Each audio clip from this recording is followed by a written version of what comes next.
त्याच्याकरता साधनधनाची आवश्यकता असते, पण ते आपोआप येतं. कार्यकर्त्याची योग्यता असली तर बाकी सगळ्या गोष्टी जुळत जातात. रामरावणाच्या युद्धात रामाची योग्यता जेव्हा सिद्ध झाली तेव्हा रावण रथी विरथ रघुवीरा अशी स्थिती होती. तर इंद्रांनी स्वर्गातून आपला रथ पाठवला त्याच्याकरता असं म्हणतात. बोध हाच आहे, क्रिया सिद्धी सत्वे भवती महताम नोपकरणी.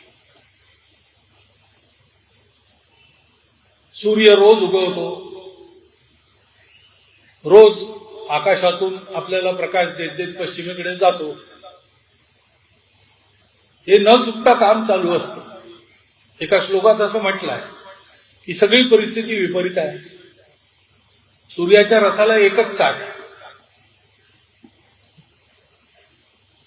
आणि 7-7 घोडे आवरायला लगाम सापांचे आहे. रस्ता नाहीच, अधांतरीत चालायचा. आणि सारथी रथाचा चरण विकल आहे, म्हणजे लंगडा आहे, पाय दोन्ही पायांनी पांगळा आहे. असं असतानाही सूर्य रोज अपार नभाला पार करून जात असतो. प्रकाश देण्याचं आपलं काम अविरत करत असतो. आणि म्हणून द्रुपदाची ओळ आहे, क्रिया सिद्धी सत्वे भवती महताम नोपकरणी. हे सत्व महत्वाचं आहे.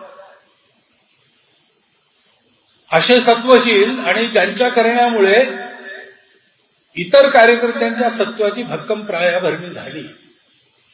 असे प्रकृतीने संघटत असलेले, कर्तव्य म्हणून ज्यांच्याकडे राजकारण चालत आलेलं होतं, असे लोकसंग्रही कार्यकर्ता गंगाधरराव.